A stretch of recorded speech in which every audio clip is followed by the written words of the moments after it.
Hey, and welcome to today's podcast. So, in this podcast, you're going to learn how to communicate more effectively in meetings. So, there's really two main situations that you have to deal with in a meeting. One is where you have to jump in, politely interrupt, and share your thoughts. The other is if you get called on and you have to collect yourself and think quick on the feet.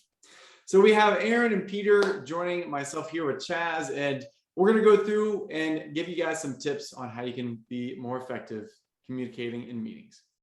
So Peter, if you don't mind, just go ahead and start off. Well, let's talk about this first topic first, where you have to jump in and share your thoughts. Go ahead and get us started there. When you are professional, you're expected to have an opinion about things. You're expected to share facts about things in meetings. And sometimes when you're in a meeting, there's so many people that you want to share your opinion, and maybe you can't find an opportunity to share it, or you don't know when to jump in. And that's when this skill comes in handy, because you're supposed to share your opinion and you have to find a way to jump in, interrupt even the boss. Even if the CEO is sitting, sometimes you do have to interrupt and share your opinion so you can add value to the team. And that's what we're talking about in this segment here. Mm-hmm. Thanks, Peter. And Aaron, what are some of their really problems when it comes to this moment? Like, what are they thinking? Why aren't they jumping in? What are they dealing with? Yeah, that's a great question. I think a lot of people feel like it's rude. People don't want to interrupt someone else's flow. They feel like it's not very polite to do so. And so they just kind of hold back and they think, oh, I'm going to wait. And then there's going to be a pause, or there's going to be a perfect moment. And that's when I'll jump in and I'll share my voice. And guess what? That perfect moment never, ever comes. Yeah. Absolutely. And so what are a tip that they can do to help just collect themselves and to start interrupting more? Yeah, I think the first thing is just being aware of when that voice is rising inside of you that says, I have something to say, and just validating that, yeah, your voice is important. Like Peter said, you're being asked to be in this meeting because you have an opinion. Mm-hmm.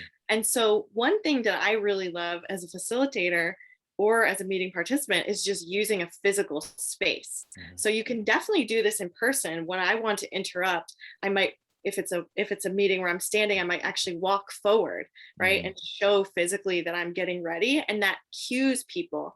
We're very attentive to other people's body language. And so it actually cues people to start listening to you.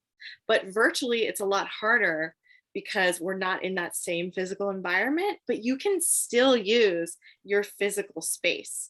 Right? You can still actually lean forward, make a gesture. It really calls people's attention on the screen when you're using your physical space. Mm-hmm. And I had a client the other day who we talked about this. And afterwards she said, oh my gosh, I didn't even realize all this space is free. Like it's here, it's free for me to use. Mm-hmm. So getting people's attention physically can be really helpful. That's a great tip. Thank you for that, Aaron. And yes, Peter, in one second too, I want to share for you listening, that goes to say, so if you are virtual and you are trying to use your body language, then that means you have to have a good setup, right? As you see, the three of us, we're centered, the camera's straight on, and we have generally not much of a background happening, so it's not distracting. So if your camera's like this and you're angled here, I mean, hey, let me jump in. You know, it's like you have to have that set up first. So just make sure you're set up right so you can do what Aaron said, which is jumping in there. Yeah, Peter. Awesome. I do agree with Aaron. That's the first step, is to have the belief that you have something valuable to add. The second step is to use physicality, because that's natural. That's the best way. Like if you're in, like Aaron said, she would walk up to a person. For me, like even when I'm sitting, like if I want to share something, I just put my hand forward on the table like this in a real meeting. And that signals to the group that I have something to share, even lean forward. And then they expect me to share. In a virtual environment, like Aaron said, use the space, just get a signal. Right now, I wanted to jump in with you, Chaz, because you're running this podcast. I just raised my hand and you knew I had something to add to the conversation. And then the third thing is use language to jump in. You're not rude, right? So you have to say, Chaz, can I interrupt for a second? And usually I use words that buy time, like for a second, for a minute. Can I jump in here before we go to the next topic?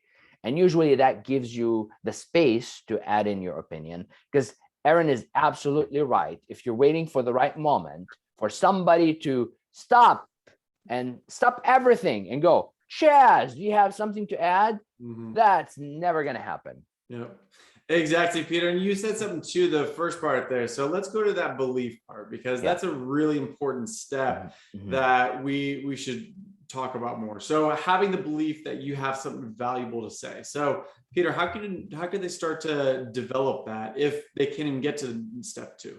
Yeah, well, a belief in general, it's called a belief because it's not true. If it's truth, then it would be called truth, right? So that gives us freedom, right? Because if it's not true, if it's something you act as if it's true, right? Then it becomes easy. So, and it becomes something easy to develop. For example, if I want to have the belief that what I say is valuable, then I can build that belief. I can just ask myself, why what I have to say is valuable. And then privately, I can just go through some reasons like, oh, it's valuable because it's based on experience. It's valuable because I'm an expert in communication. It's valuable because I'm the CEO. It's valuable because of this and that. And I can build a list to support my belief. And once I build a list privately to support my belief, then my belief becomes stronger. And then that's going to give me confidence in the moment to share my opinion. So you're not saying build that list and then share one of those reasons why every time you go to speak.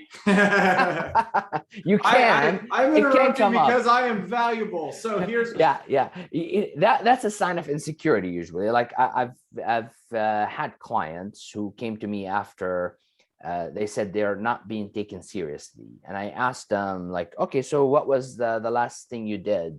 And this person who was a director at a company, he said that he shouted at the team, like he put his fist on the table and said, I'm an executive, I have years of experience, you should respect my opinions. And guess what? That's like they just lost a lot of credibility by claiming that. This is the equivalent. I don't know if you see Game of Thrones.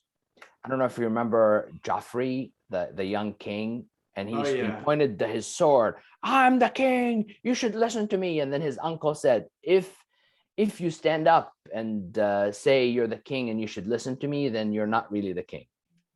And that's a similar approach. You should have the belief inside, so it makes you secure when you share, and then you just share your opinion.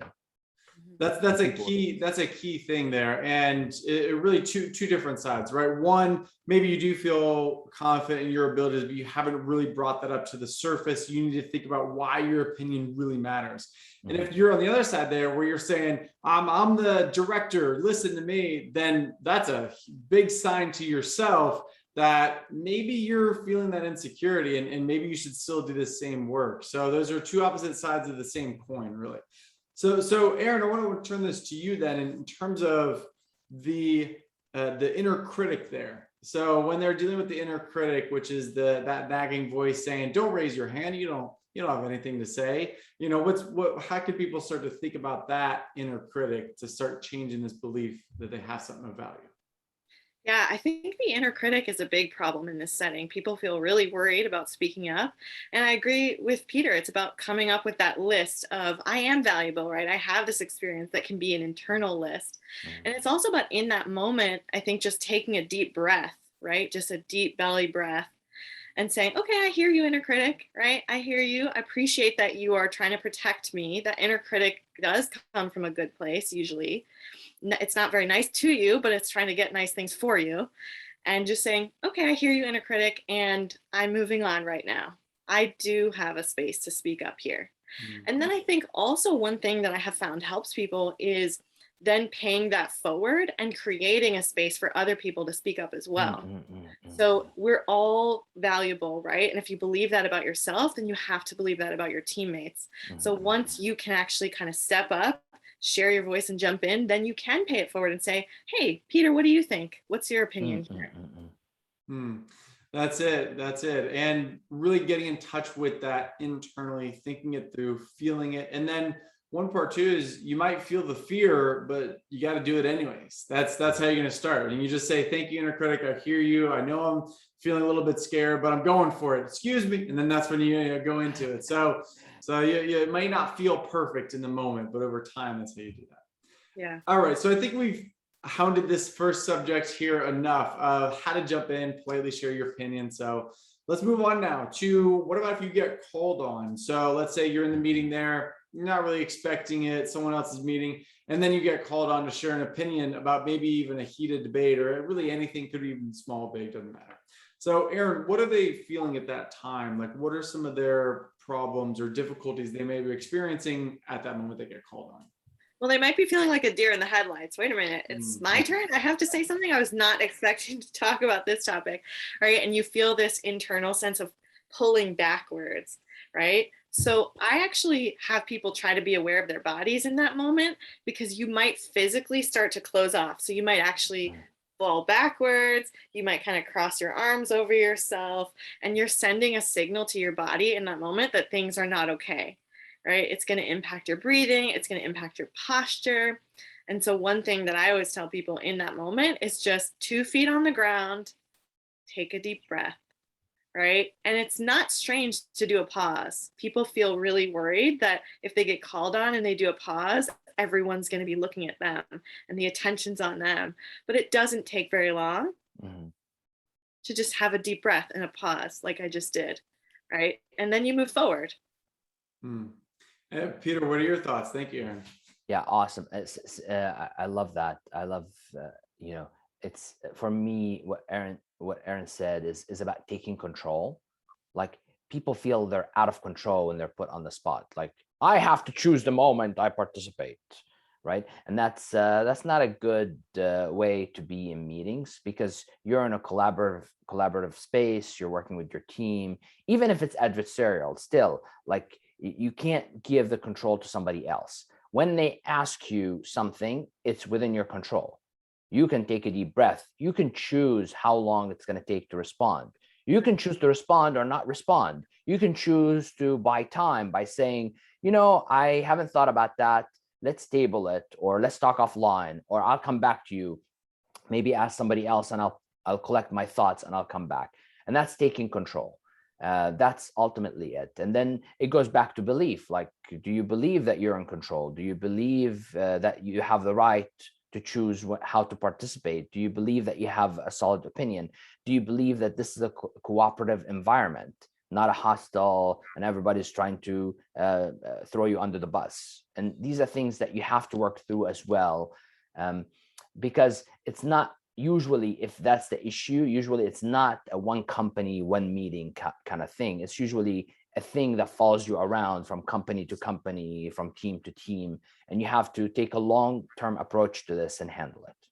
That's it. And one thing too, sorry, in 1 second on what Peter said. So if you're watching this video, you may have those feelings inside and you may not necessarily even know it. So that's something too, of what Peter was saying, you're not going to have these thoughts just going on in your head. You're going to have feelings of hesitation, of fear, but the thoughts, if you really dig them up, are exactly what Peter's saying. So it's question your thoughts, question that feeling. Why is this happening? Why do I not feel the ability to speak up? And then start to dig in a little bit there.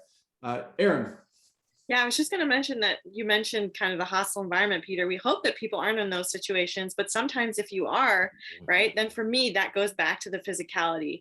You might be feeling fear of what's going to be happening in that environment. And then that goes back to taking the deep breath and telling your body, okay, I'm going to get through this and it's going to be okay.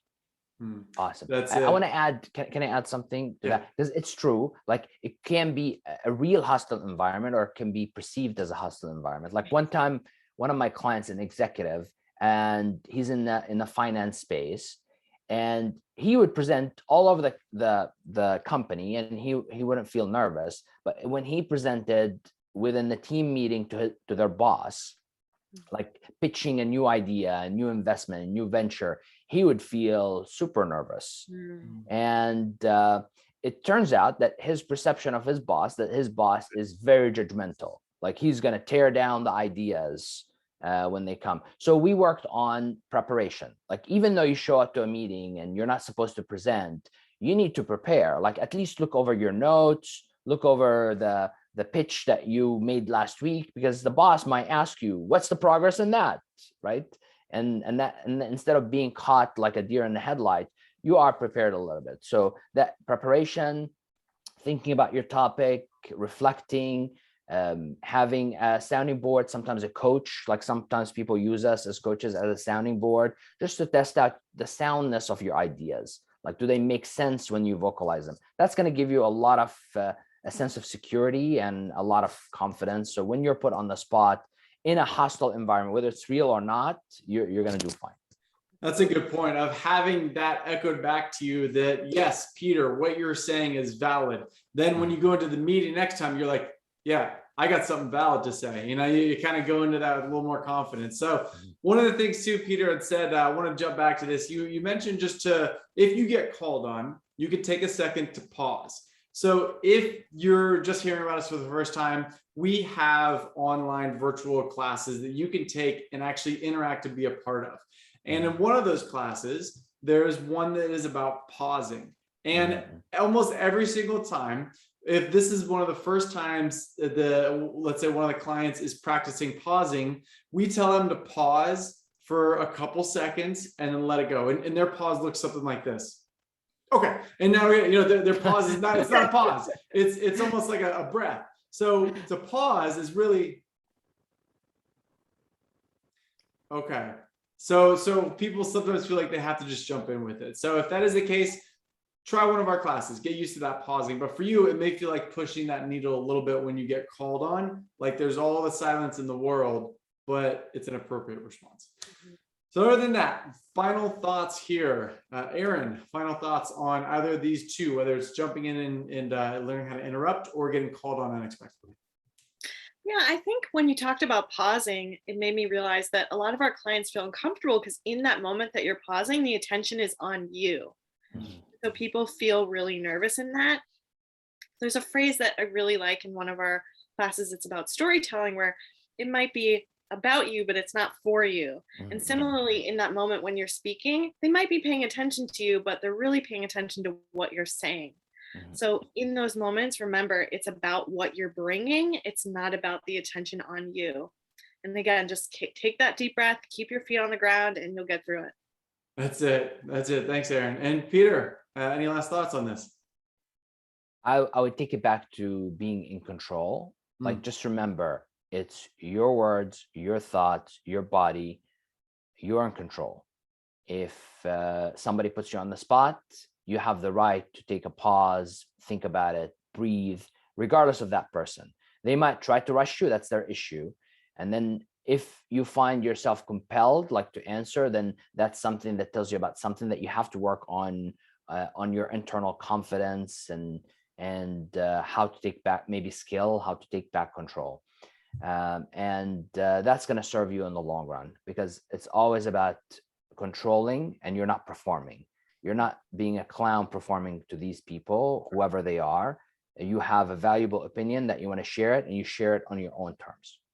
And just the sheer fact that you are getting called on means that they value what you want to say. I mean, that in itself is an honor. So it's, I mean, unless they're calling on you to try and embarrass you, and it's going back to that hostile situation, but more often than not, it's they're calling on you because they actually value you. So if you get called on in that moment, you should immediately feel like you have something to say.